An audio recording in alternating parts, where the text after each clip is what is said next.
لله الذي لا يبلغ مدحته القائلون ولا يحصي نعماءه العادون ولا يعدي حقه المجتهدون الذي ليس لصفته حد محدود ولا نعت موجود ولا وقت معدود ولا أجل ممدود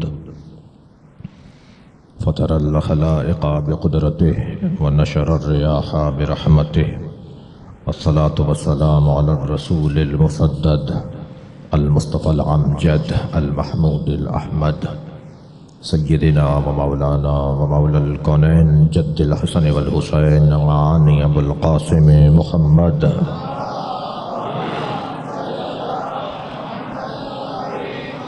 وآله الطيبين الطاهرين المعصومين الذين قال الله إنما يريد الله ليذهب عنكم الرجس أهل البيت ويطهركم تطهيرا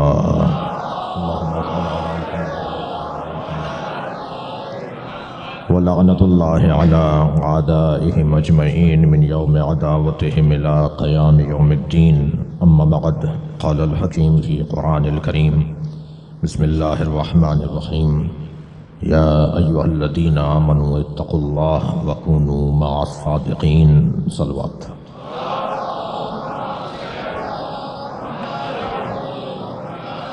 زحمت فرمائے تھوڑا سا آگے تشریف فرماؤ، ایک صلوات پڑھتے ہوئے کچھ آگے تک.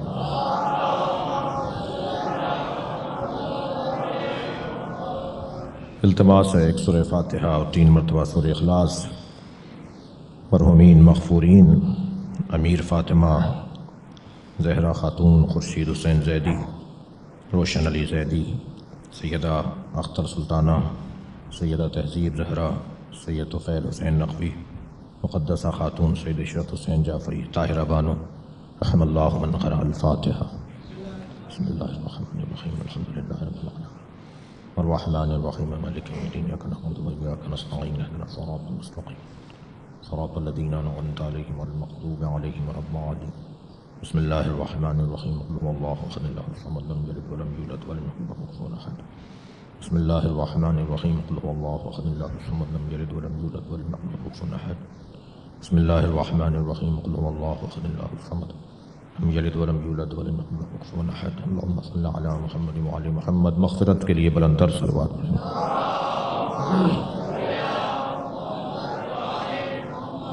سورہ مبارکہ توبہ کی 119ویں آیت. اللہ اپنے اس کلام میں عظمت اہل بیت کا ایک باب روشن کر رہا ہے. یہ بھی طے ہے کہ جہاں فضیلتیں ہیں، جہاں رفعتیں ہیں، جہاں بلندیاں ہیں، جہاں عظمتیں ہیں، وہاں صدارت اہل بیت کی ہے. صلوات پڑھیں گے محمد.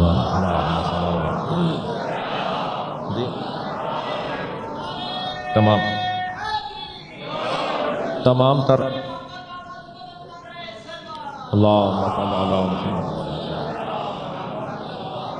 تمام تر کمالات کا مجموعہ یہ گھرانہ ہے، اور میری اور آپ کی قسمت بڑی ہے.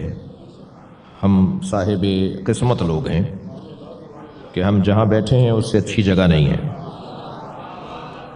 دنیا کہاں بیٹھی ہے مجھے اس سے غرض نہیں، مگر ہم جہاں بیٹھے ہیں وہاں سے جنت کا رستہ بنتا ہے. جی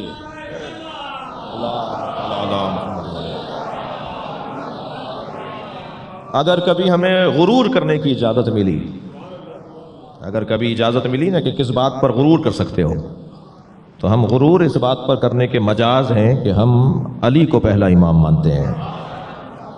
میں نے بہت غور کیا کہ اللہ متکبر کیوں ہے. ہمیں تو پسند نہیں کرتا کہ ہم تکبر کریں، مگر خود وہ متکبر ہے. میں تو اسی نتیجے پر پہنچا ہوں کہ اللہ متکبر ہے ہی اس لیے کہ اس نے محمد اور علی کو بنایا ہے. جو ایسی ہستیوں کا خالق ہو، حق ہے کہ پھر وہ خود کو تکبر کے ساتھ یاد کرے، پھر وہ خود کو متکبر کہے. جس کے آگے علی جھکتا ہو، جس کے آگے سرکار دو جہاں جیسا وجود جھکتا ہو. قرآن مجید میں اہل بیت کی عصمت پر صرف آیت تطہیر ہی دلیل نہیں ہے، پہلے تو میں اپنے کم سن ساتھیوں کے لیے کہتا ہوا گزروں کہ عصمت جہاں فضیلت اہل بیت ہے وہاں ضرورت دین بھی ہے. یعنی اگر اس زاویے سے دیکھیں کہ عصمت اہل بیت کی عظمت ہے تو یہ زاویہ ٹھیک ہے، مگر یہ زاویہ کہ اگر کوئی معصوم ہی نہ ہو تو اعتبار کس پر ہوگا، اعتماد کس پر کریں گے؟ یہ جو دین پر اعتبار ہے، یہ جو دین پر اعتماد ہے، یہ جو اللہ نے کہا ہے، اس بات پر یقین ہے کہ یہ بات اللہ کی کہی ہوئی ہے، یہ پیغام آسمان کا ہے، یہ پیغام جو فرشتہ لایا تھا ویسا ہی ہے، اس میں کوئی تبدل تغیر نہیں ہوا، اس میں کوئی تبدیلی نہیں ہوئی. ہم اس پر کیسے یقین کر لیں کہ یہ وہی ہے جو اللہ نے بھیجا تھا؟ اس کے یقین کو عصمت کہا جاتا ہے. ہم جو معصوم مانتے ہیں. تو اب اگر یہ بات میں واضح کرنے میں، روشن کرنے میں کامیاب ہو جاؤں کہ عصمت جہاں فضیلت اہل بیت ہے وہاں عصمت ضرورت دین ہے. ہر زمانے میں ایک معصوم کا ہونا ضروری ہے جس پر ہمیں یقین ہو کہ دین وہی ہے جو اللہ نے دیا تھا. صلوات پڑھیں محمد و آل محمد. ہم ایک رسانے پر بیٹھے تھے، ہمارے ساتھ ایک بہت بزرگ عالم دین مفتی اعظم ہے پاکستان کے، ہمارے بریلوی برادران کے، جناب مفتی منیب الرحمان صاحب. وہ فرمانے لگے کہ ائمہ کی عصمت پر آپ کے پاس دلیلیں کیا ہیں؟ تو ہم الحمدللہ 100 سے زیادہ دلیلیں دار التحقیق باب العلم کے اندر اب تک کام ہو رہا ہے اس کے اوپر، 100 سے زیادہ دلیلوں کو تحریر میں لا چکے ہیں کہ ہم جو اپنے اماموں کو معصوم مانتے ہیں ہمارے پاس دلیل کیا ہے. جی پنجتن کی عصمت کے اوپر تو کہتے ہیں جی آیت اثیر بہت روشن دلیل ہے، کیونکہ سرکار دو جہاں نے 5 ہستیوں کو چادر میں لے کر 5 ہستیاں چادر میں آئیں اور پھر فرمایا یہ میرے اہل بیت ہیں، اور اس میں کیونکہ کہا اللہ نے کہ یہ طہارت کا ان کا اعلان کیا، یہی ان کی عصمت کا واضح اور روشن عنوان ہے. پنجتن کی عصمت کے اوپر تو قیل و قال نہیں ہے، بحث و مباحثہ نہیں ہے، لیکن ائمہ اہل بیت کی عصمت کے اوپر دلائل کیا ہیں؟ ائمہ اہل بیت کی عصمت پر دلائل 100 سے زیادہ ہم، اور سلسلہ جاری ہے، ارادہ ہے کہ 200 دلیلیں انشاءاللہ، وہ عقلی، نقلی، قرآنی، حدیثی 100 سے زیادہ دلیلیں انشاءاللہ، 200 سے زیادہ دلیلیں انشاءاللہ ہمیں انہیں دینی ہیں. ان میں سے چند کی طرف میں مقدماتی گفتگو میں آپ کی توجہ چاہوں گا. ایک آیت تفسیر تو بہت روشن ہے، لیکن کیا یہ آیت فَاسْأَلُوا أَهْلَ الذِّكْرِ إِن كُنتُمْ لَا تَعْلَمُونَ، پوچھو اہل ذکر سے اگر تم نہیں جانتے ہو. یہ جو نہیں جانتے ہو کا جو پیمانہ، دائرہ، میدان، یہ اتنا زیادہ وسیع ہے کہ پوچھو ان سے، جن اہل ذکر سے، اگر تم نہیں جانتے ہو. تو نہیں جاننے کا دائرہ تو بہت وسیع ہے، نہ جاننے کا دائرہ. ابھی ہمیں یہ علم ہو جانا کہ ہم نہیں جانتے، یہ خود آدھا علم ہے. یہ جان لینا کہ ہم نہیں جانتے. صلوات پڑھیں محمد و آل محمد. ایک اور صلوات بلند تر صلوات.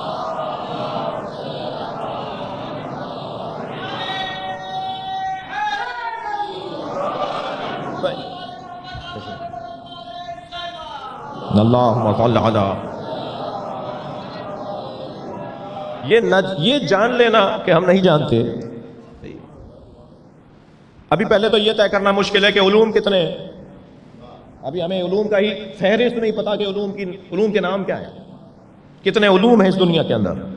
دنیا کی بڑی یونیورسٹیاں جو ہیں، دنیا کے جو بڑے تعلیمی ادارے ہیں، ان کے ہاں جو علوم کی لسٹ بنی ہوئی ہے اور وہ فیکلٹیاں بنی ہوئی ہیں، شعبے بنے ہوئے ہیں، ڈین ہیں، پروفیسرز ہیں، پڑھانے والے ہیں، اسی طرح حوزہ ہے علمیہ نجف اور قم کے اندر جو تعداد بنی ہوئی ہے، وہ بہرحال بہت بڑی تعداد بھی ہو، تعداد علم کے علوم کی تعداد کہ فلاں علم فلاں علم فلاں علم فلاں علم، مثلا 100 علم ہوں گے، 200 علم ہوں گے. جی آج تک جو علوم کی لسٹ بنائی گئی ہے وہ لسٹ مولا علی کے مطابق نہیں ہے. میں دلیل دینے جا رہا ہوں. مولا فرماتے ہیں ذقنی رسول اللہ ذقن ذقا علمنی رسول اللہ الف باب، مجھے رسول اللہ نے جیسے پرندہ اپنے بچے کو دانہ دیتا ہے ایسے علم عطا کیا ہے. اللہ اکبر. جیسے اللہم صل علی محمد وعلی محمد. مجھے رسول اللہ نے 1000، اب جملہ سنے مولا علی کا، مجھے رسول اللہ نے 1000 علم عطا کیے اور میں نے 1000 علم سے 1000 علم بنائے. 1000 کو 1000 سے ضرب تو دیجئے ذرا، کتنے بن رہے؟ 10,000 لاکھ 10 لاکھ. صلوات پڑھیں محمد و آل محمد. بھائی ہمارے پاس 200 علوم کی لسٹ نہیں ہے، ابھی 200 علوم کی لسٹ نہیں ہے. علی کا کلام ہے، میرا کلام نہیں ہے جو آئندہ ایڈیشن میں ٹھیک کر لوں گا.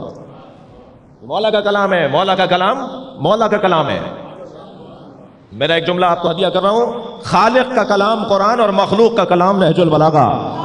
یہ دو ایسے کلام ہیں جو وقت کے پابند نہیں ہیں، وقت ان کا پابند ہے۔ علی کہہ رہے ہیں مجھے رسول اللہ نے 1000 علم عطا کیے اور میں نے 1000 علم سے 1000 علم بنائے۔ ہزاروں کی تعداد میں علوم ہیں جن کی تو لسٹ ہمیں نام نہیں پتا، لہٰذا جب حضرت ظہور فرمائیں گے، جب مولا ظہور فرمائیں گے تو حضرت جس آبادی سے مومنین سے ملتے ہوئے گزریں گے اپنا دست مبارک فضا میں بلند فرمائیں گے، ان کی طرف لوگوں کی طرف اپنا ہاتھ بلند فرمائیں گے۔ دنیا میں جو حضرت کے دست مبارک کے نورانیت کا حامل ہوگا جی، وہ جہالت سے خالی ہو جائے گا، علم سے بھر جائے گا، کوئی جاہل نہیں رہے گا۔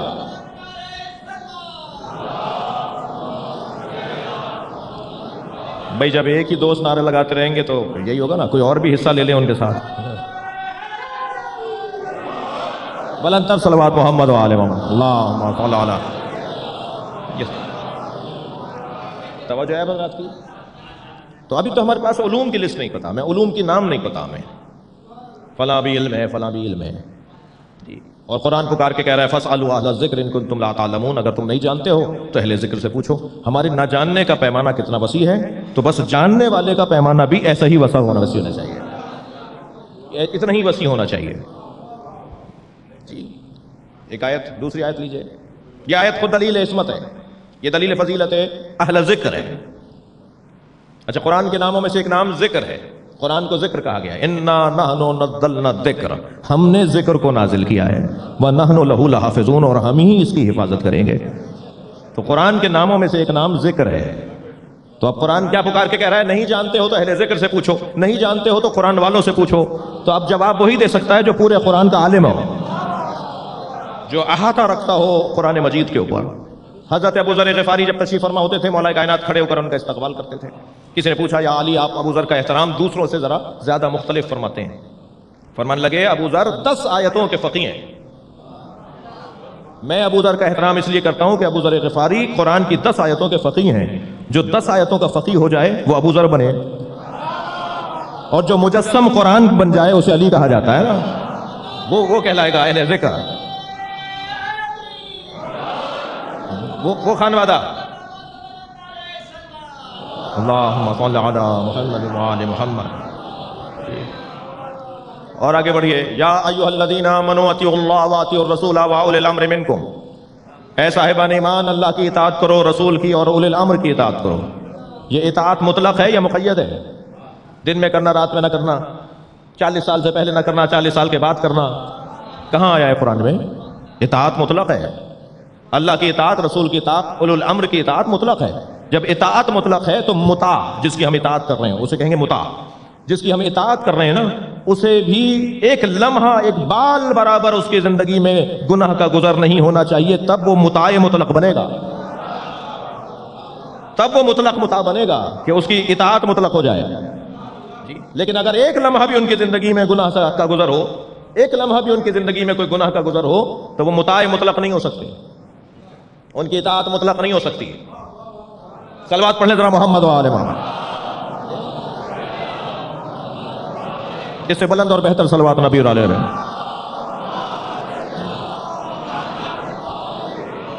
اور آگے بڑھوں، یہ وہ آیات ہیں جو اہل بیت کی عصمت پر اور ان کے مطاع مطلق ہونے پر دلیل ہے۔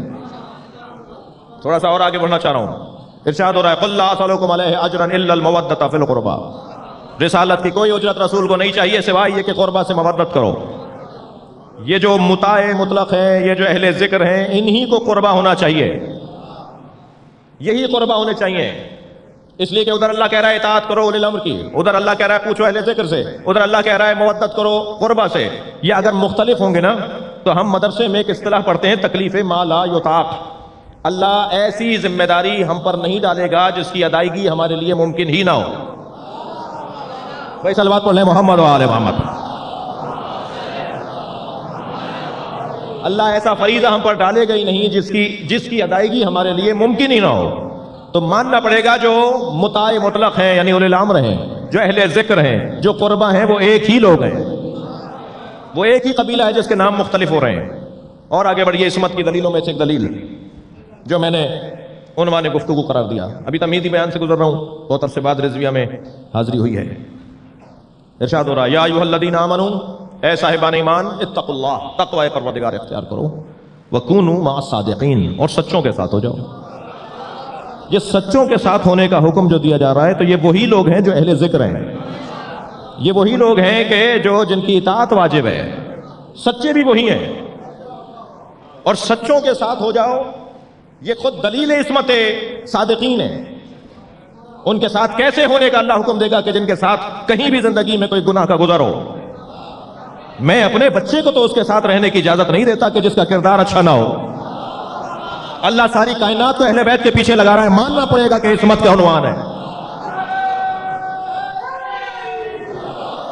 اللہ حکم دے رہا ہے کہ سب اہل بیت کے ساتھ ہو جاؤ، سب سچوں کے ساتھ ہو جاؤ، سب مطاع مطلق کے ساتھ ہو جاؤ، سب اہل ذکر کے ساتھ ہو جاؤ۔ تو ان کے ساتھ مطلق ان کے ساتھ ہونے کا حکم ہو، ان کے ساتھ رہو جی۔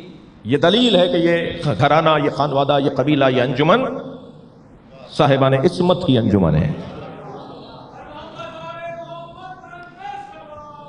اللہم صل علی، یہ وہ دلائل ہیں جو اہل بیت کی عظمت کے باب میں 365 آیات پر تو اہل سنت کا بھی اتفاق ہے کہ وہ مولا علی کی شان میں نازل ہوئی ہیں۔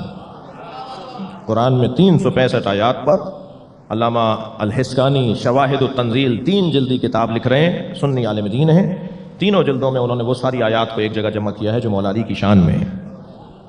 تو یہ طے ہوا کہ اللہ ہمیں دعوت دے رہا ہے کہ ہم سچوں کے ساتھ ہو جائیں۔ رخ بدل رہا ہوں اپنی بحث کا، حکم ہے کہ سچوں کے ساتھ ہو جائیں، یہ حکم نبی کے زمانے والوں کے لیے ہے یا یہ حکم قیامت تک ہے؟ توجہ ہو گئی آپ کی؟ اگر یہ حکم قیامت تک ہے تو ماننا پڑے گا ہر زمانے میں کوئی سچا ہے۔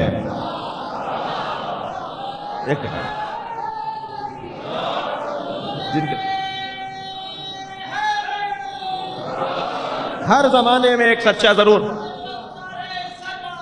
اللہم صل علی محمد وآل محمد، ہر دور میں ایک سچا ماننا پڑے گا۔ اچھا کم سے کم کی بات ہے، کم سے کم اگر ثابت ہو جائے تو زیادہ سے زیادہ تو آسان ہے نا، کم سے کم کو ثابت کرنا ہوتا ہے، زیادہ سے زیادہ تو پھر خود بخود ثابت ہو جاتا ہے۔ ایک سچا ہر زمانے میں ضروری ہے۔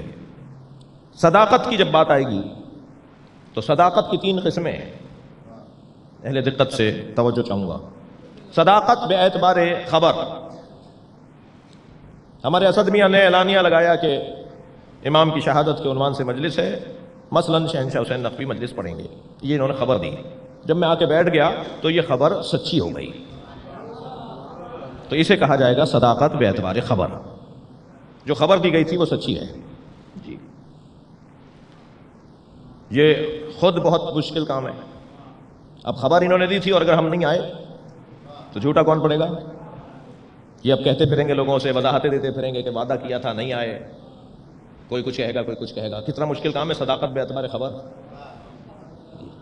بڑے مشکل میں آ جاتے ہیں لوگ جب صداقت بے اعتبار خبر کے مرحلے سے گزرتے ہیں، جبکہ یہ آسان ترین صداقت ہے۔ سچائیوں میں، صداقتوں میں سب سے آسان صداقت یہ ہے کہ خبر دے دی جائے کہ ایسا ہوا۔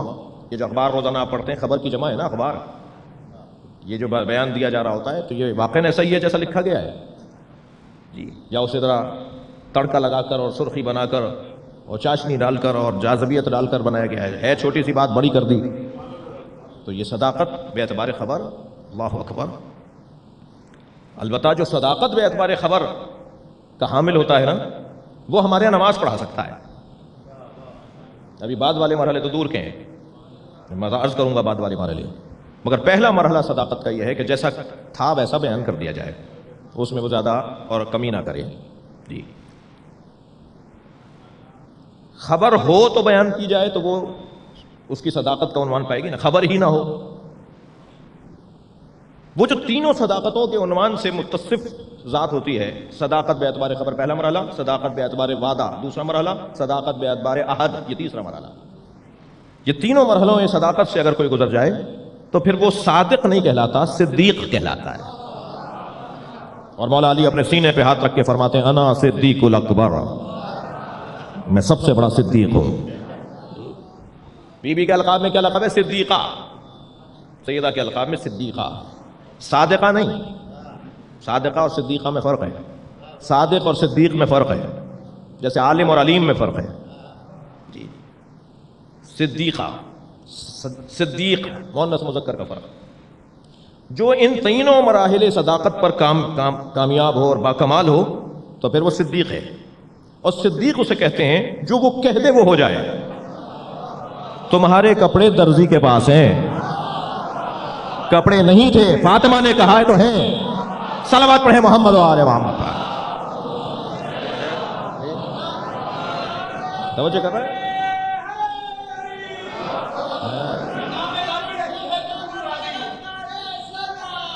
اللہم صل علی محمد و جی.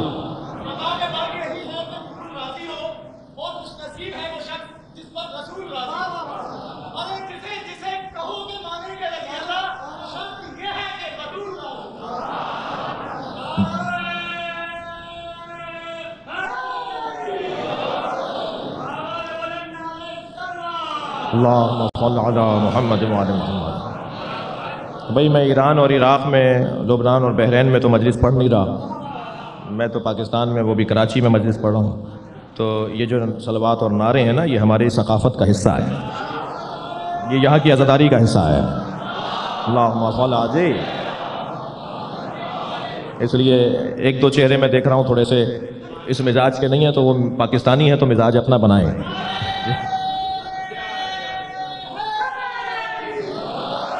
بلندر صلوات.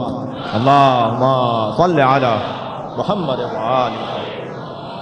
توجہ کر لیا آپ نے؟ وہ جو صادقین اور صدیقین، وہ جو سچوں کا قافلہ ہے نا، اس کا کم سے کم ایک فرد ہر زمانے میں ہونا لازم ہے، تب اس آیت پر عمل ہو پائے گا. آیت کہہ رہی ہے سچوں کے ساتھ ہو جاؤ. تو ہر زمانے میں سچے ہیں، یہ سب سچے ہیں. صرف چھٹے امام کو صادق نہیں بلکہ سارے صادق ہیں. یہ سارے کاظم ہیں، یہ سارے رضا ہیں، یہ سارے علی ہیں، یہ سارے محمد ہیں. جیسے انبیاء کرام کے زمانے میں جس چیز کی ضرورت تھی ویسا معجزہ دیا گیا. ایسا نہیں ہے کہ حضرت آدم لوہے کو موم نہیں کر سکتے تھے، حضرت داؤد مثلا مردے کو زندہ نہیں کر سکتے تھے، حضرت مثلا ابراہیم جو ہے وہ پانی میں رستہ نہیں بنا سکتے تھے، حضرت موسیٰ مثلا جو ہے وہ فرض کیجئے کہ چشمہ نہیں نکال سکتے تھے. یہ سب کر سکتے تھے، لیکن جیسے جیسے ضرورت رہی ایسے ایسے وہ معجزہ انہیں دیا گیا. ائمہ اہل بیت کے زمانے میں اور انبیاء کے زمانے میں یہ فرق ہے کہ وہاں معجزے مادی تھے، لفظ میں بدل رہا ہوں، وہاں معجزے فعلی تھے، فعل معجزہ تھا. جی عصائے حضرت موسیٰ نیل پہ مارا تو رستہ بن گیا. وہ عصا آج کسی میوزیم میں رکھا ہوگا، کوئی مار کے دکھائے اور رستہ بنا کے دکھائے. حضرت عیسیٰ نے جس مردے کو زندہ کیا تھا وہ بعد میں مر گیا نا، آج تک زندہ تو نہیں ہے. تمام انبیاء کے معجزے فعل کی صورت میں. ہمارے نبی کا معجزہ فعل نہیں ہے جو وقت کا پابند ہو جائے. توجہ کر رہے ہیں؟ ہمارے نبی کا معجزہ فعل نہیں ہے، کیونکہ فعل وقت کا محتاج ہے. وقت بدلے گا فعل ختم ہو جائے گا، وقت تبدیل ہوگا فعل ختم ہو جائے گا. ہمارے نبی کا معجزہ فعل نہیں ہے، ہمارے نبی کا معجزہ علم ہے. علم کا کوئی وقت نہیں ہوتا. جتنا طالب علم معتبر اور اہل ہوتا چلا جائے گا اتنا ہی علم کا معجزہ ظاہر ہوتا چلا جائے گا.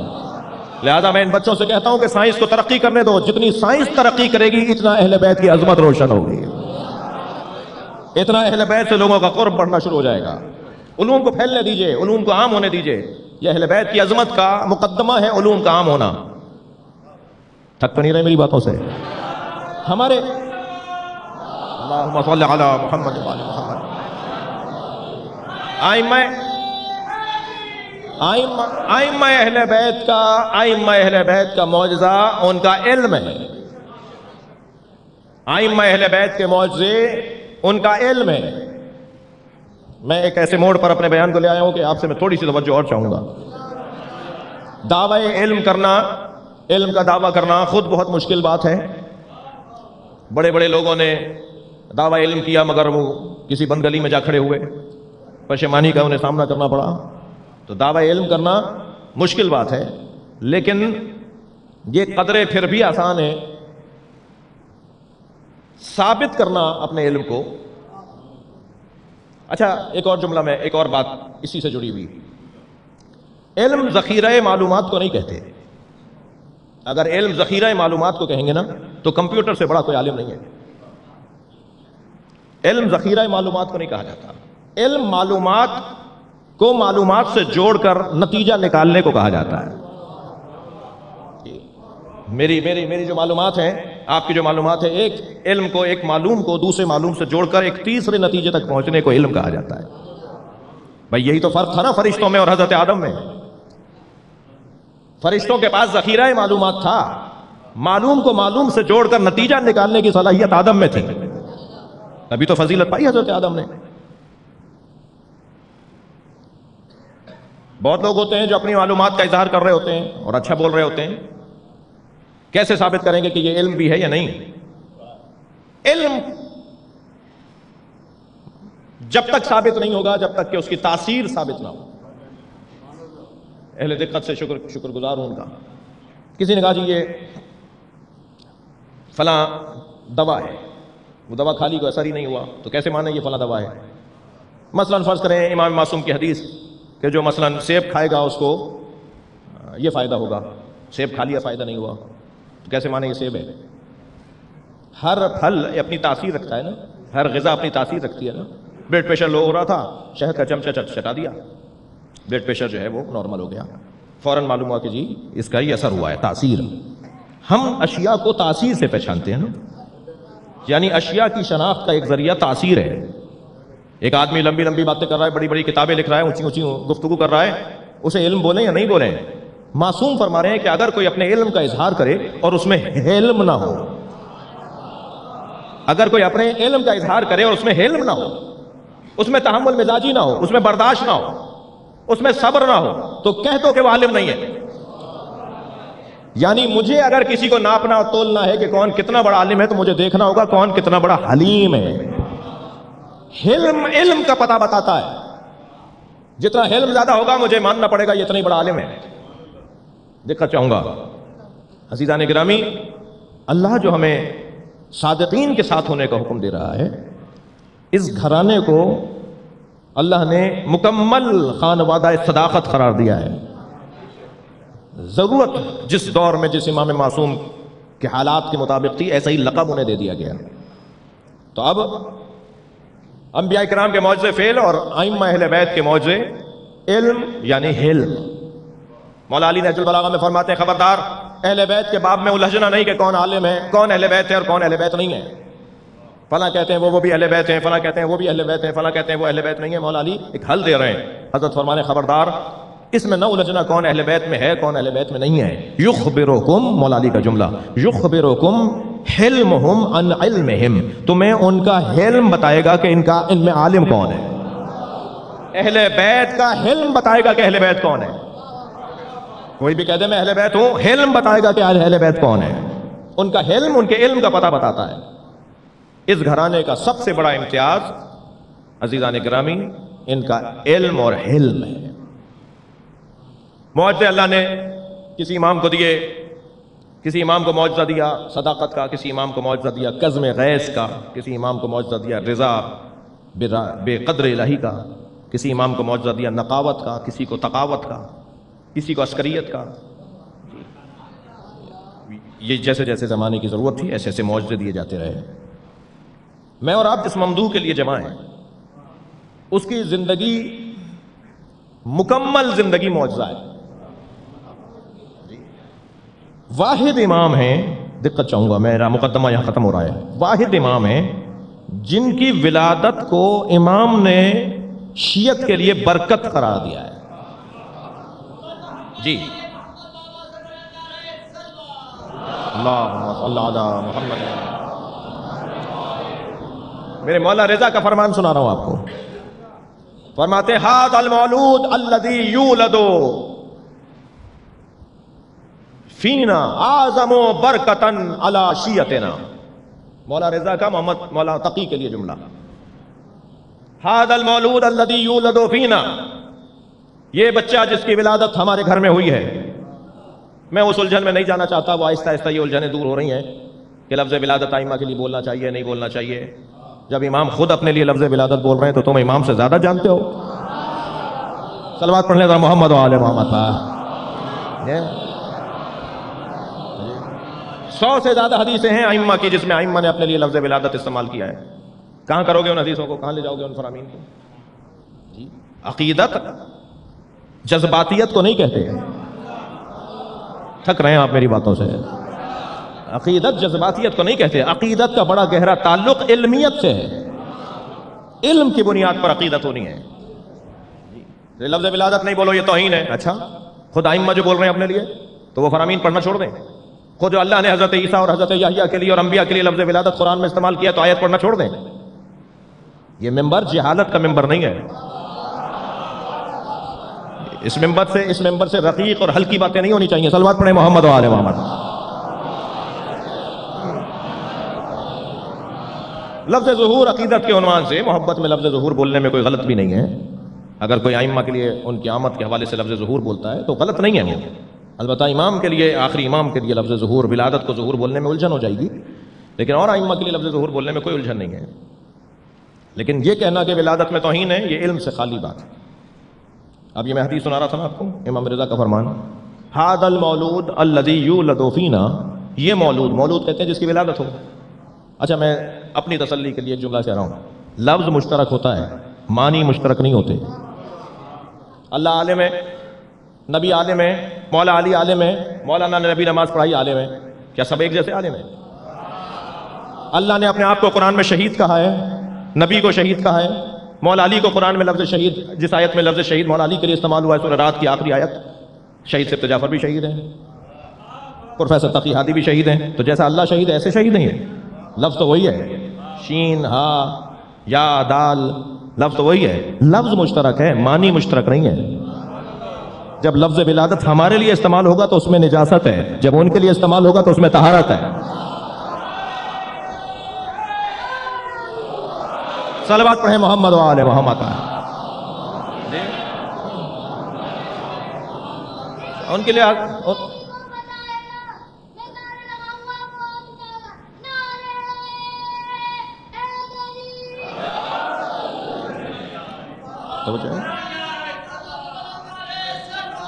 اللہم صل علی محمد و آل محمد. ھذا المولود الذی یولد فینا اعظم برکۃ علی شیعتنا. یہ بچہ جو اس دنیا میں آیا ہے, یہ جو مولود ہے محمد تقی, یہ ہمارے شیعوں کے لیے سب سے بڑی برکت ہے.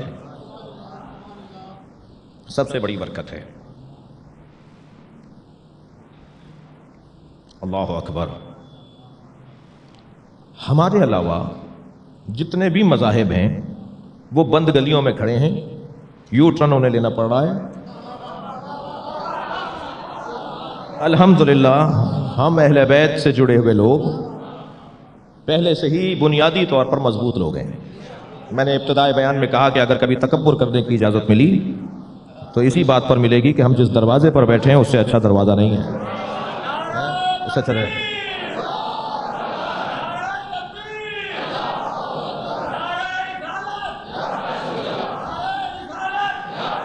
ماشاءاللہ.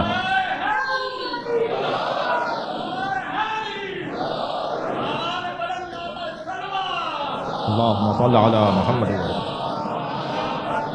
نبی نے ارشاد فرمایا سرکار دو جہاں نے کہ میرے 12 خلیفہ ہوں گے اور 12ویں پر قیامت آئے گی. اسنا عشرہ خلیفہ کی حدیث سنی شیعہ نے لکھی ہے. اہل سنت اس حدیث کو معتبر اور مستند مانتے ہیں, صحیح السند مانتے ہیں.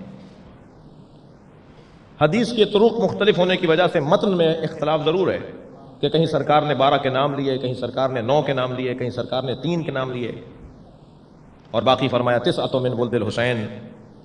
جی میرے یہ پہلا میرے بعد علی, پھر حسن, پھر حسین, اور پھر 9 حسین کے بیٹے. یہ سنی شیعہ کتابوں میں حدیث ہے. حدیث اسنا عشر, اس سے کوئی میرا سنی بھائی, کوئی معتبر, کوئی پڑھا لکھا عالم, مفتی, محدث, شیخ الحدیث اس کا انکار نہیں کر سکتا. ہمارے علاوہ جتنے بھی احباب ہیں وہ اس حدیث کے باب میں الجھن کا شکار ہیں. کسی کے 58 ہو چکے ہیں, کسی کے 52 ہو چکے ہیں, کسی کے 48 ہو چکے ہیں. نبی نے تو فرمایا تھا کہ 12ویں پہ قیامت آ جائے گی. الحمدللہ ہم ہیں جو 12ویں کے انتظار میں ہیں, ہم 12 سے آگے نہیں بڑھے. جب سرکار نے یہ فرما دیا، جب یہ سرکار نے فرما دیا کہ میرے 12 جانشین ہوں گے، میرے 12 خلیفہ ہوں گے، تو 12 کی تعداد کو کیسے پورا کریں؟ تو کہنے لگے پہلے 4 جو تھے وہ خلفائے راشدین ہیں، پھر 3 جو ہیں وہ غیر راشد ہیں۔ اچھا، جب راشد کہیں گے تو دوسرے کو غیر راشدی کا کہا جائے گا، اور پھر 2 راشد ہیں، اور پھر 4 جو ہے غیر راشد ہیں۔ یہ خلفائے راشدین کیا ہوتا ہے؟ لکن صاحب کو بڑا حسین جملہ ڈاکٹر صاحب فرماتے ہیں کہ یہ خلیفہ ہے اور پھر وہ راشد بھی ہے، تو پھر نبیوں کو راشد اور غیر راشد بھی بولیں گے آپ؟ جی، نقن صاحب کی مثال کہنے لگے ایک جگہ ہم گئے، نیاز دسترخوان لگا ہوا تھا، ہم بیٹھنے لگے تو کہنے نہیں مولانا یہاں نہیں بیٹھیے گا، یہاں آ جائیے۔ ہم نے کہا بھائی یہاں کیا ہے اور یہاں کیا ہے؟ کہنے وہ حلال پیسے کی نیاز ہے۔ تو پھر اسے نیاز کیوں بول رہے ہو جو حرام پیسے کی ہے؟ نقن صاحب نے کہا میں نے اسے کہا تم اس کو نیاز کیوں بول رہے ہو جو حرام رشوت کے پیسوں؟ صلوات پڑھے ذرا محمد وعلیہ۔ نیاز ہے تو نیاز ہے بھائی، خلیفہ ہے تو خلیفہ ہے۔ یہ راشد اور غیر راشد کیا ہے؟ وجہ یہ تھی، آج بچوں کو سمجھا رہا ہوں، وجہ یہ تھی کہ پیغمبر نے فرمایا میرے 12 جانشین ہوں گے، 12 کو کیسے پورا کریں؟ تو 12 کو پورا کرنے کے لیے کہا یہ راشد ہے اور یہ غیر راشد ہے، وہ 12 بھی پورے ہو گئے، قیامت نہیں آئی۔ جی نہیں عزیزان گرامی، الحمدللہ ہم 12ویں کے انتظار میں ہیں، ہم 12ویں کے انتظار میں ہیں۔ ان خلفائے اثنا عشرہ مصطفیٰ میں یہ واحد امام ہے جن کے لیے فرمایا جا رہا ہے سب سے زیادہ برکت ان کی وجہ سے ہماری تشیع میں ہے۔ کیوں؟ سمجھنا چاہتا ہوں میں اس حدیث کو، مولا رضا کی حدیث ہے۔ امام تقی واحد امام ہیں جو 7 سال کی عمر میں منصب امامت پر فائز ہوئے ہیں، نہ ان سے پہلے نہ ان کے بعد۔ اتنی کم سنی میں کوئی امام نہیں منصب پر امامت پر نہیں آیا، یعنی امور امامت انہیں تفویض نہیں کیے گئے، مگر یہ کہ امام تقی کو 7 سال کی عمر میں منصب امامت سونپے گئے۔ اب یہ شیعت کے لیے آزمائش کا مرحلہ تھا کہ تم اپنی پسند مانتے ہو یا اللہ کی مشیت مانتے ہو۔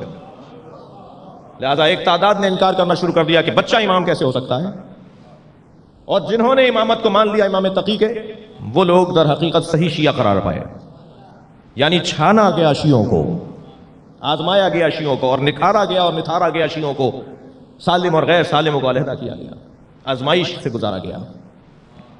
جی بہت مشکل وقت تھا۔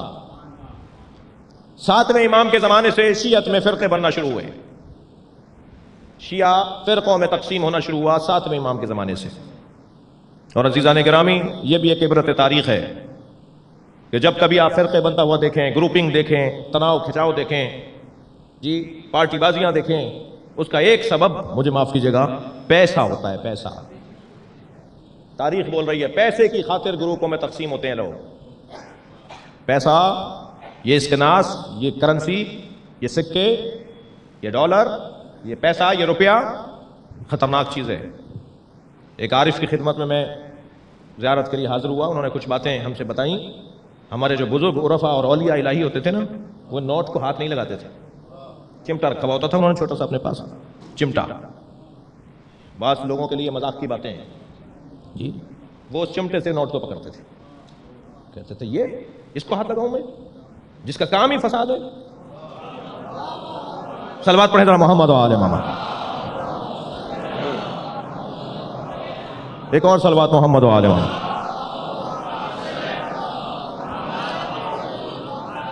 جب کبھی آپ اپنے دور میں چلے جائیے، ماضی میں چلے جائیے، اور ائمہ اہل بیت کے زمانے میں چلے جائیے، یہ جو یہ مذہب بنے، شیعہ فرقے بنے، مسلمانوں میں فرقے بنے، شیعوں میں فرقے بنے، سنیوں میں فرقے ہیں۔ میں شیعہ فرقوں کی بات کر رہا ہوں تو کوئی صحت مند نہ ہو جائے یہ باتیں سن کے کہ جی شیعوں کی برائیاں کر رہے تھے، نہیں، یہ تو سب جگہ ہے نا یہ مسئلہ جی۔ اس کا ایک بڑا سبب پیسہ ہے، دنیا، لالچ، طلب دنیا۔ سب سے پہلی مرتبہ امام ہفتم کے زمانے میں اسماعیلی فرقہ بنا۔ حضرت اسماعیل کو امام موسیٰ کاظم کو نہیں مانتے، کہتے ہیں امام جعفر صادق کے بعد اسماعیل ہمارے امام ہیں۔ کچھ اور آگے بڑھے تو واقفیہ مذہب سامنے آیا جی، کچھ اور آگے بڑھے تو غلات کا مذہب سامنے آیا۔ 7-8 فرقے 6 امام کے زمانے سے لے کے 11ویں امام کے زمانے تک شیعوں میں بنے۔ مگر جیسے میں کہہ رہا ہوں نا کہ اور لوگ بند گلی کا شکار ہیں، وہ بھی بند گلی میں گئے، وہ سرخ رو رہے کہ جو 12 اماموں کے نظریے کو مانتے تھے۔ اس وقت میں بھی، آج بھی اگر کوئی سرخرو ہے، اللہم صل علی محمد، تو وہ وہی ہے کہ جو 12 امام کے نظریے کو مانتا ہے۔ امام محمد تقی کو تسلیم نہیں کر رہے تھے شیعہ۔ تھوڑی سی اپنی برائی بھی سن لیجئے، وہ کہہ رہے تھے امام رضا کی اولاد ہی نہیں ہے۔ قیافہ شناز بلایا شیعوں نے کہ بچے کو دیکھ کر بتایا جائے کہ یہ اولاد کس کی ہے۔ امام رضا کو غریب الغربا کیوں کہتے ہیں؟ ایک علت اس کی ہے کہ اپنوں نے امام کو دکھایا۔ بھائی صلح حدیبیہ پہ شک کرنے والوں کی جب بات آئے تو میں نعرہ لگاؤں، اور صلح امام حسن پہ شک کرنے والوں کی بات آئے تو میں خاموش کیوں ہو جاؤں؟ جو کمزوری ہے اسے دہرایا جائے تاکہ ہم اس کمزوری کا شکار نہ ہو جائیں۔ کیوں ہم تاریخ کے ان صفحات کو پڑھتے ہیں؟ یہ سنی بھائیوں کو سمجھانے کی ضرورت ہے۔ ہم فلاں فلاں فلاں فلاں شخصیات کے کوئی ذاتی ہماری ان سے مسئلہ اور مخاصمت نہیں ہے، ہم ان لوگوں کی برائیاں اس لیے پڑھتے ہیں اور بولتے ہیں تاکہ وہ برائیاں ہم میں نہ آ جائیں۔ طلحہ و زبیر کے بارے میں ہم کیوں بات کرتے ہیں اور شخصیات کے بارے میں کیوں ہم بات کرتے ہیں؟ اس لیے کہ ہم دیکھنا چاہتے ہیں کمزوری کہاں تھی، کہاں مسئلہ تھا جس کی بنیاد پر وہ میدان چھوڑ کر چلے گئے۔ ایسے ہی وہ افراد جو اہل بیت کا دم بھرتے ہیں مگر قدم قدم پر پھسلتے ہیں یا مسائل کا سامنا ان کو ہوتا ہے تو وہ سبب تلاش کیا جائے نا کہ وجہ کیا تھی۔ وجہ کیا ہوتی ہے؟ بڑی وجہ پیسہ ہے۔ واقفیہ مذہب پیسے کی خاطر بنا، اسماعیلیہ مذہب پیسے کی خاطر بنا، غلات کا مذہب پیسے کی خاطر بنا۔ جی تفصیل میں نہیں جانا چاہوں گا۔ ماننے سے انکار کر دیا کہ یہ امام کی اولاد نہیں ہے۔ قیافہ شناس آیا، میرے مولا رضا کرسی پہ تشریف فرمائے، مجمع کو دیکھتا رہا، وہ ایک ایک چہرے کو دیکھتا رہا، امام تقی کو دیکھتا رہا، کہنا یہ ان میں سے کسی کا نہیں ہے بچہ۔ تو پھر کسی نے آہستہ سے کہا کرسی پر بھی ایک شخصیت بیٹھی ہے۔ کتنی بڑی تکلیف کی بات ہے امام کے لیے، امام رضا کے لیے۔ اس نے امام رضا کو دیکھا، کہا یہ انہی کی تو اولاد ہے، چہرہ بتا رہا ہے، جو میرا فن ہے وہ بتا رہا ہے۔ تب شیعوں نے مانا۔ جی ایک سبب کہ جو اثنا عشری کا جو تسلسل ہے وہ امام تقی سبب بنے کہ وہ تسلسل باقی رہے، ورنہ بریک آ رہا تھا، رکاوٹ آ رہی تھی، رکھنا آ رہا تھا۔ پھر امام نے اپنی اس کم سنی میں، وہ 7 سال کی عمر میں جو معجزے دکھائے، انہوں نے ثابت کیا کہ یہی امام ہے۔ سہل محمد ابن سہل قمی رحمت اللہ علیہ۔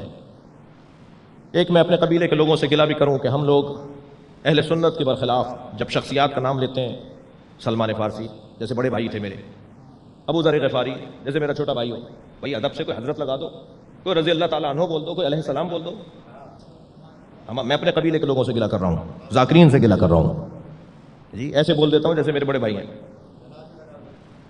بے ادبی ہمارے ہاں جی لان تان کا اتنا مزاج بنا لیا کہ اب ایک دوسرے پہ لگے ہوئے ہیں۔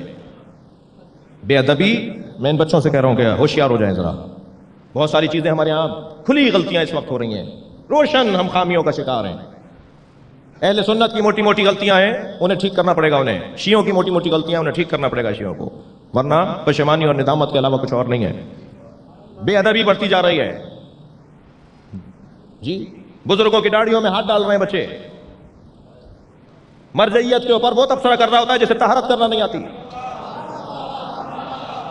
فتووں پر وہ بات کر رہا ہوتا ہے جسے نماز نہیں پڑھنا آتی، جسے 1 سے لے کے 10 تک عربی میں گنتی نہیں آتی، وہ حدیثوں کو بیان کر رہا ہوتا ہے۔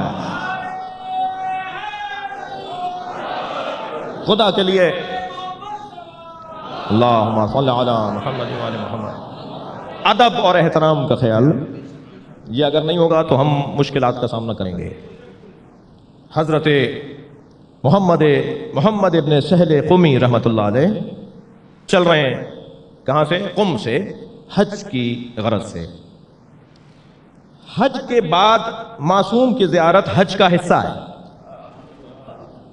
تو پہلے تو یہ تلاش کیا جاتا تھا ائمہ کے زمانے میں کہ معصوم حج پر تشریف فرما ہے، مکے میں ہیں، تو بہت سے لوگ مکے سے ہی واپس ہو جاتے تھے کیونکہ امام کی زیارت مکے میں ہی ہو گئی۔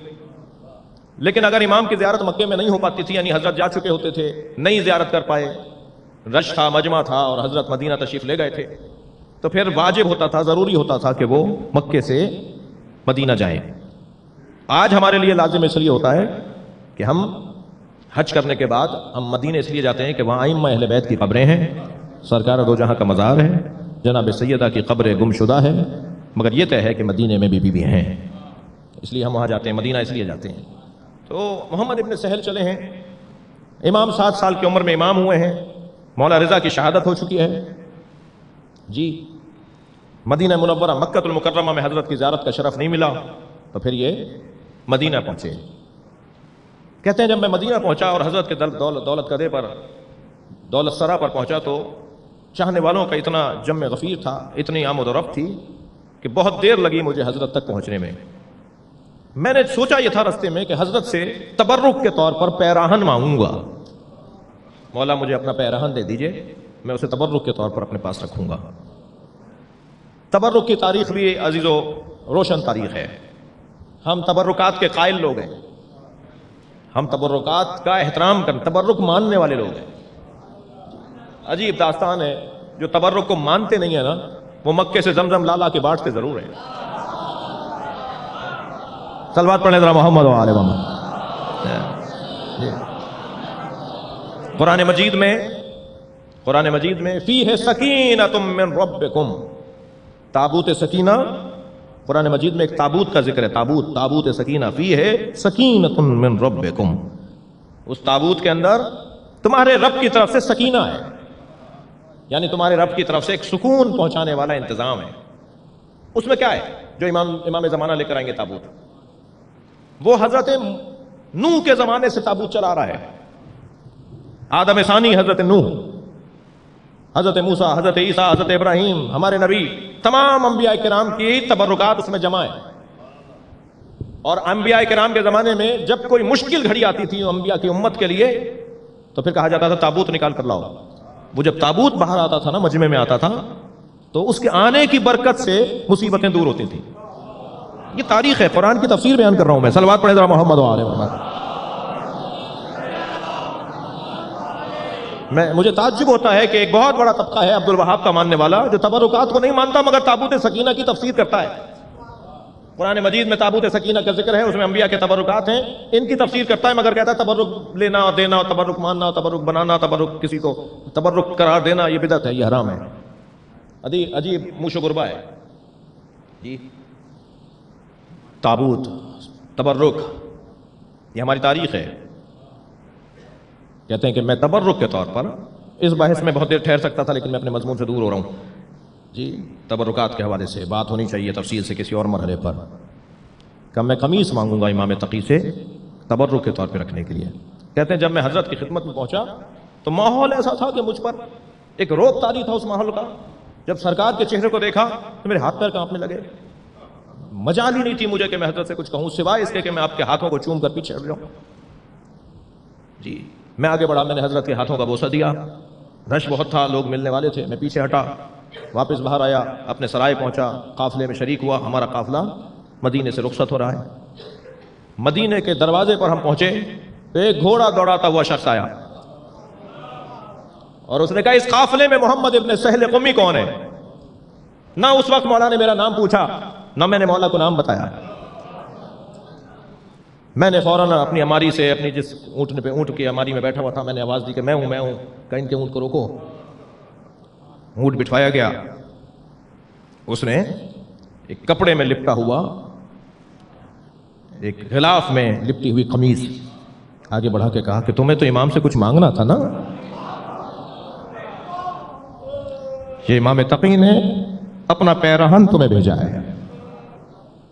اس طرح حضرت کی امامت لوگوں پر اور روشن اور مضبوط ہوتی چلی گئی، معجزات کے ذریعے سے، کرامتوں کے ذریعے سے۔ آپ نے ایک لفظ سنا ہے حرز امام جواد، اکثر لوگوں کے ہاتھوں میں انگوٹھیاں بھی ہیں، میں نے بھی پہنی بھی، اس میں امام کا حرز موجود ہے۔ حرز امام جواد تعویذ ہے جو امام محمد تقی نے لوگوں کی حفاظت کے لیے، ایک شخص نے، ایک چاہنے والے نے آ کے کہا مولا مجھے کوئی تعویذ دیں۔ اچھا یہ ذہن میں رہے میرے بچوں کے کہ لفظ تعویذ اتنا نااہل لوگوں نے استعمال کیا ہے کہ اس کے بارے میں ہمارے یہاں منفی پہلو بھی پایا جاتا ہے۔ جنہیں تعویذ دینے کا جو اہل نہیں ہے وہ بھی تعویذ دے رہے ہوتے ہیں۔ تعویذ، پھر اس کے ساتھ لفظ گنڈا، پھر اس کے ساتھ کچھ کرا دیا، پھر اس کے ساتھ کسی اوپر کا مسئلہ ہے، پھر کسی کا جادو بھی اسی کے ساتھ. تعویذ اور جادو میں بہت فرق ہے. تعویذ کروا دیا، تعویذ کا لفظ کروا دیا کے ساتھ توہین ہے. اتنا نااہل لوگوں نے اس لفظ کو استعمال کیا ہے. مفاتیح الجنان میں شیخ عباس قومی نے تعویذات لکھے ہیں ائمہ کے، کہ ائمہ تعویذ دیتے تھے. مگر ذہن میں رہے کہ تعویذ کا مطلب، جب تک میں لفظ تعویذ کو نہیں سمجھوں گا، حرز امام جواد پہ بات کر رہا ہوں، مضمون سے ہٹ کر نہیں بول رہا، جب تک میں لفظ تعویذ کو نہیں سمجھوں گا میں اس الجھن سے باہر نہیں آؤں گا. پہلی بات تو یہ کہ تعویذ گلے میں ڈالنے کی چیز کو نہیں کہتے، بازو پر باندھنے کی چیز کو نہیں کہتے. تعویذ ایک دعا ہوتی ہے جسے پڑھا جائے گا تو اثر ہوگا. مگر جب معصوم نے وہ جملے کہے ہیں، حضرت نے وہ الفاظ دہرائے ہیں، کہے ہیں اپنی زبان پر، تو انہیں اگر میں گلے میں ڈال بھی لوں، میں بازو پر باندھ بھی لوں تبرک کے طور پر کہ وہ الفاظ امام کہیں، تو وہ غلط نہیں ہے. تعویذ باندھا نہیں جاتا، تعویذ پڑھا جاتا ہے. لیکن باندھنے میں بھی کوئی قباحت نہیں ہے، مگر ایسا نہ ہو کہ اصلی چیز رہ جائے اور وہ چیز ہو جائے. تعویذ کہتے کسے ہیں بھائی؟ تعویذ اعوذ باللہ من الشیطان الرجیم، اعوذ تعویذ، اپنے آپ کو اپنے اللہ کے حوالے کر دینے کو تعویذ کہا جاتا ہے. یا اللہ میں اپنے آپ کو تیرے حوالے کر رہا ہوں، اب تو میرا محافظ ہے، اسے تعویذ کہا جاتا ہے. صلوات پڑھیں محمد و آل محمد. امام رضا کی خدمت، امام تقی کی خدمت میں آ کر کسی چاہنے والے نے کہا، مولا میں محفوظ رہنا چاہتا ہوں درندوں سے یا درندہ صفت انسانوں سے، میری حفاظت کے لیے مجھے کچھ دیں. تو حضرت نے جو تعویذ حضرت نے جو دیا، جسے حرز امام جواد کے نام سے یاد کیا جاتا ہے، اس میں یہ الفاظ حضرت نے لکھ کر دیے کہ تم اس کو پڑھو اور اپنے پاس رکھو. وہی ہے اس حرز جواد کے اندر لکھا ہوا. وہ الفاظ کیا ہیں؟ بِأَسْمَائِكَ الْمُقَدَّسَاتِ الْمُكَرَّمَاتِ الْمَخْدُونَاتِ فِي عِلْمِ الْغَيْبِ عِنْدَكَ، تجھے تیرے ان ناموں کا واسطہ دیتا ہوں. بِأَسْمَائِكَ الْمُكَرَّمَاتِ الْمُقَدَّسَاتِ الْمُكَرَّمَاتِ الْمَخْدُونَاتِ فِي عِلْمِكَ الْغَيْبِ فِي غَيْبِكَ فِي عِلْمِكَ غَيْبِكَ فِي عِلْمِ غَيْبِكَ عِنْدَكَ، تجھے تیرے ان ناموں کا واسطہ دیتا ہوں جو مقدس نام ہے، جو مکرم نام ہے، جو تیرے علم غیب میں مخفی نام ہے، جو تیرے علاوہ کوئی اور نہیں جانتا. ان ناموں کا واسطہ دیتا ہوں، مجھے محفوظ کر دے. یہ ہے حرز امام جواد پر لکھا ہوا کلمات. صلوات پڑھیں مولا متقی کے لیے.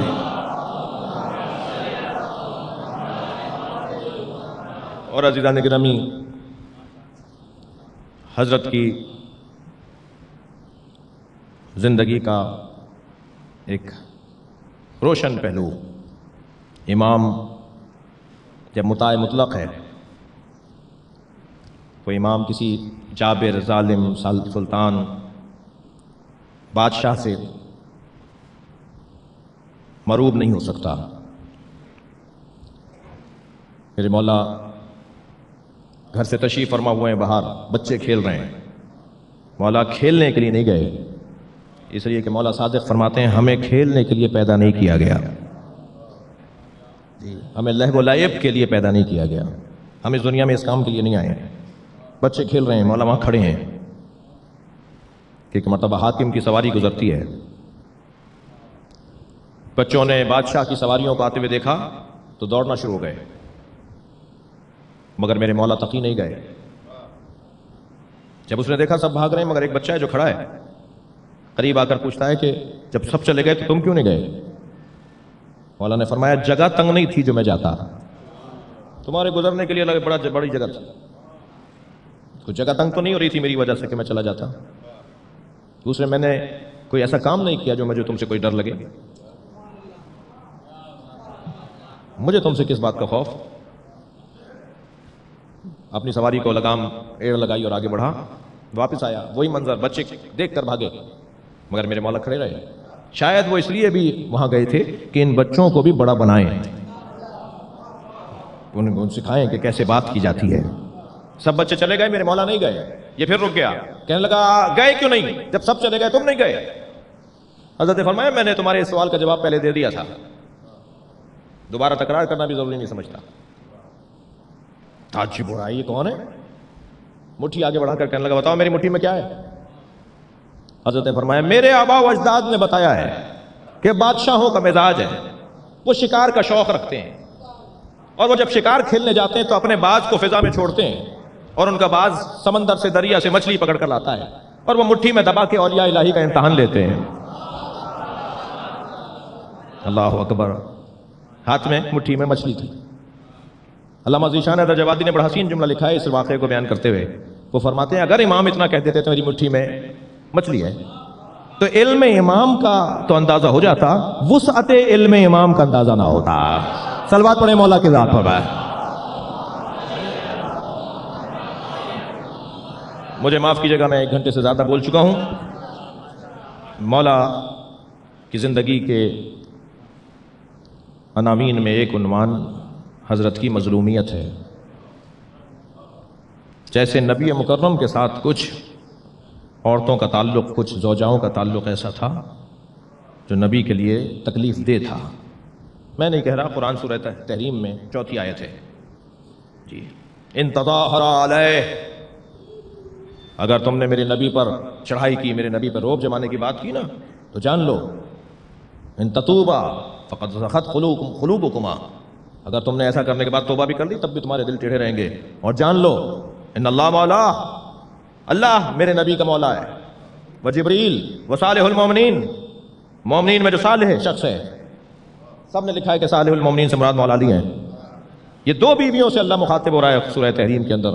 اے نبی کی 2 بیوی, اگر تم نے میرے نبی کو تکلیفیں دی تو یہ نہ سمجھنا میرا نبی اکیلا ہے. میرا نبی کا مولا اللہ ہے, جبریل ہے مدد کرنے والا, اور صالح المومنین نبی کی مدد کرنے والا ہے. تو جیسے سرکار دو جہاں کی زندگی میں کچھ خواتین, کچھ بیویوں کا تعلق تھا جو نبی کو تکلیف دے تھا جی, ایسے ہی امام حسن کی زندگی میں ایک زوجہ کا تعلق ہے جو امام کو زہر دے رہی ہے. اور ایک امام محمد تقی کی زندگی میں ایک زوجہ کا تعلق ہے, ام ولد, مامون الرشید کی بیٹی. باقاعدہ شادی کروائی گئی ہے ایک کام کے لیے, اور وہ یہ کہ گھر کا ہی فرد مارے. غربت اس سے بڑھ کر کیا ہوگی کہ گھر کا فرد مار دے. جب مولا حسن کو جودہ بنت اشس نے زہر دیا تھا نا, تو اس وقت امام روزے سے تھے. اہل صوم جانتے ہیں, کوئی شخص روزے سے ہو, بھوک سے ہو, اور افطاری میں زہر دیا جائے تو یہی تو ہونا تھا نا کہ جگر کے ٹکڑے باہر آنے تھے. اجرکم اللہ. آپ کی آوازیں بلند ہو رہی ہیں. شہادت کی مجلس ہے مولا تقی کی. جب میرے مولا حسن مجتبیٰ نے 2 گھونٹ زہر کے لیے نا, تو وہ کاسہ زمین پہ رکھتے ہوئے فرمایا تیری مراد پوری ہو جائے گی, جو تو چاہتی ہے نا وہ پوری ہو جائے گی. یہی کیفیت حضرت مولا محمد تقی کی ہے. امام کو زہر دیا ہے زوجہ نے, اور امام کم سن ترین امام 28 سال میں شہید ہو رہے ہیں. کم سن ترین امام ان سے کم عمر کو امام شہید نہیں ہوا. اور مولا کو جب شہید کر دیا گیا تو امام علی نقی نے غسل و کفن دیا, اور غسل و کفن دے کر جب جنازہ اٹھا تو جنازے میں ایک بڑی تعداد تھی جو شریک تھی, مگر چاہنے والوں نے دیکھا کہ امام علی نقی کی آنکھوں میں آنسو ہیں جو رک نہیں رہے. تو ایک چاہنے والے نے بڑھ کر کہا مولا آپ صابر امام ہیں. تو فرمایا میں اپنے بابا کے جنازے پہ اس لیے رو رہا ہوں کہ ایک جنازہ کربلا میں 3 دن بے گور و کفن رہا, کوئی نہ تھا جو میرے جد حسین کے جنازے کو دفناتا. اجرکم اللہ. آپ کی آوازیں بلند ہیں, اللہ آپ کو اس کا اجر و ثواب عطا فرمائے. امام محمد تقی کے جنازے میں لوگ شریک تھے, انہیں قبر کے حوالے کیا گیا. آج مزار ہے کاظمین میں مولا تقی کا, لیکن عزادار السلام ہو اس بیٹے پر جو بابا کے جنازے پر آیا ہے اور جنازہ پہچانا نہیں جا رہا ہے. میرے مولا حسین پر اتنے گھوڑے دوڑائے گئے. اجرکم اللہ, اجرکم اللہ. خدا کسی غم میں نہ رلائے سوائے غم اہل بیت میں رونے رلانے والوں میں قرار دے. چلیے کچھ دیر کے لیے کربلا چلیے. حسین حسین میرے مولا کربلا کے میدان میں جب تنہا رہ گئے نا, اور ہزاروں زخم مولا کے تن مبارک پر لگ چکے, تو مولا حسین سے گھوڑے پر بیٹھا نہیں جا رہا تھا.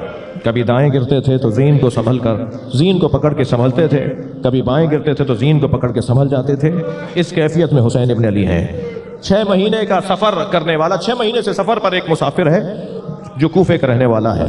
جب وہ کوفے میں داخل ہوا تو اس نے کیا دیکھا کہ بازار بند ہیں، دکانیں بند ہیں، کوئی مرد نظر نہیں آ رہا۔ سوچنے لگا کوفے والے کہاں چلے گئے، کوئی طاعون آ گیا، کوئی بیماری آ گئی۔ سوچتے ہوئے گھر میں داخل ہوا تو بیٹی نے بڑھ کر استقبال کیا۔ پہلا سوال بیٹی سے کہا، بیٹا یہ کوفے والے کہاں چلے گئے؟ کہ بابا آپ بھی جلدی واپس جائیے، اس لیے کہ قریب ہی ایک بیابان ہے جسے کرب و بلا کہتے ہیں، وہاں ایک باغی نے خروج کیا ہے، اور حاکم کا اعلان یہ ہے کہ اگر کوئی اسے مارنے نہ گیا تو اسے گرفتار کر لیا جائے گا، اسے سزا دی جائے گی۔ کہیں بابا مخبری نہ ہو جائے کہ آپ کربلا نہیں گئے باغی کو مارنے۔ عبداللہ ابن عفیف ازدی کہتا ہے مجھے سمجھ میں نہیں آیا کہ یہ کون ہے، کون باغی ہے جسے مارنے کے لیے ایسے لے جایا جا رہا ہے، مگر مجھے اپنی جان عزیز تھی، مجھے اپنا گھرانہ عزیز تھا۔ میں دوبارہ گھوڑا تیار کر کے نکلنے لگا تو بیٹی نے رخصت کرتے کہا، بابا جنگ پر جا رہے ہیں اور جنگوں میں مال غنیمت بھی ملتا ہے، بابا مال غنیمت میں اگر یمنی پتھر مل جائیں تو میرے لیے لے آئیے گا، میں اپنے گلے کا ہار بنانا چاہتی ہوں، میں زیورات بنانا چاہتی ہوں۔ عبداللہ کہتا ہے میں گھوڑے پہ بیٹھ کے روانہ ہوا۔ جب میں کوفے سے نکلا تو ایک علیحدہ تاریخ تھی، لیکن جب کربلا پہنچا تو عصر عاشور تھا، عاشور کا دن تھا اور عصر کا وقت تھا۔ میں جب کوفے سے کربلا پہنچا اور عاشور کے دن پہنچا تو میں نے دیکھا کہ ہزاروں کا لشکر ہے جو ایک شخص کو مارنا چاہتا ہے، اور وہ شخص تنہا ہو چکا ہے، اس کے سارے آوان و انصار مارے جا چکے ہیں۔ اس کی کیفیت یہ ہے کہ اس کا امامہ کھل کے گردن میں آ گیا ہے، اس کے بدن پر سینکڑوں زخم لگ چکے ہیں، مگر اس کا روب اتنا ہے، اس کا جلال ایسا ہے، وہ جہاں گھوڑا موڑتا ہے فوجیں بھاگنے لگتی ہیں۔ میں نے ایک بھاگتے ہوئے سپاہی سے پوچھا تم اس سے ڈرتے کیوں ہو، یہ تو اکیلا ہے، تم اس سے ڈرتے کیوں ہو؟ تو وہ کہنے لگا تمہیں نہیں پتا اس کے ایک بھائی کا نام عباس ہے۔ عبداللہ کہتا ہے پھر بھی مجھے سمجھ میں نہیں آیا کہ آخر یہ کون ہے، مجھے تو بس اتنا پتا تھا کہ اسے مار دیں گے تو جنگ تمام ہو جائے گی، اسی کو مارنے کے لیے سارا لشکر جمع ہے، یہ باغی ہے، اس نے خروج کیا ہوا ہے۔ عبداللہ کہتا ہے میں نے اپنا گھوڑا ان کے گھوڑے کے پیچھے لگایا، وہ آگے جا رہے تھے، میں آہستہ آہستہ ان کے قریب ہوتا چلا گیا، چند ذراع کا فاصلہ رہ گیا تھا، چند ہاتھوں کا فاصلہ رہ گیا تھا۔ میں نے دیکھا ان کا گھوڑا آگے ہے اور میں پیچھے ہوں، مجھے محسوس ہوا کہ میں حملہ کر کے انہیں مار سکتا ہوں۔ میں نے جیسے ہی تلوار نکال کے ارادہ کیا کہ گھوڑے کو ایڑ لگاؤں، انہوں نے مڑ کر مجھے دیکھا اور کہا عبداللہ قریب آؤ۔ میرے ہاتھ پیر کانپنے لگے، یہ کون ہے جو میرے نام سے مجھے پکارتے ہیں؟ میں رک گیا تو پھر آواز آئی عبداللہ قریب آؤ۔ میں نے آگے بڑھنے سے گریز کیا، خوف آ رہا تھا مجھے، تو انہوں نے ہاتھ سے انگوٹھی اتاری اور کہا یہ عقیق یمنی ہے، اپنی بیٹی کو جا کے دینا اور کہنا میں باغی نہیں ہوں، میں زہرا کا لال حسین، اجرکم اللہ اجرکم اللہ۔ جیسے ہی عبداللہ کو معلوم ہوا کہ یہ حسین ابن علی ہے، فوراً تلوار نکال کے مولا کے گرد حفاظت کے لیے چکر کاٹنے لگا۔ مولا نے کہا قریب آؤ عبداللہ قریب آؤ، واپس چلے جاؤ واپس چلے جاؤ۔ کہ مولا میں آپ کو تنہا چھوڑ کر کہاں چلا جاؤں؟ کہ عبداللہ واپس چلے جاؤ، چند دنوں بعد میری بہن زینب آئے گی، اسے کچھ چادریں لا کر دے دینا، میری بہنوں کے سروں پر چادریں نہیں۔